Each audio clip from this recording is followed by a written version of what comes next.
जुन्नर. आज गोष्ट होती, इतिहास होता, जुन्नरचं ग्रामदैवत सुद्धा होतं. मंडळी थांबा, कुठे चाललात? आजच्या घडीला साधारणपणे 131 वर्ष लोटलेत. दिवस आजचाच होता. वर्ष होतं 1895चं. जुन्नर तालुक्यामध्ये एक नवीन इतिहास घडत होता.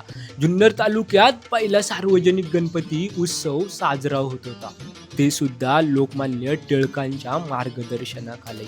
मंडळी ही गोष्ट होती 1895ची. पण मंडळी ही परंपरा अजून सुद्धा तेवढ्याच आनंदाने आणि जोशाने पार पाडली जाते. जुन्नरमध्ये असलेल्या रविवार पेठेमध्ये श्री सिद्धिविनायक सार्वजनिक गणेशोत्सव मंडळ ही परंपरा अजून सुद्धा एकदम जनजागृतीने आणि जे काय पारंपरिक पद्धतीने गणेशाचं स्थापना केली पाहिजे किंवा मिरवणूक काढली पाहिजे ना, ती काढतं नेहमीप्रमाणे.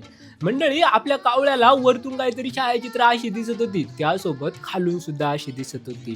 वारकरी संप्रदाय आणि एकदम शांततेत असलेली मिरवणूक आज कुठेतरी आपल्या चिमणीसारख्या डोळ्यांना दिसत होती.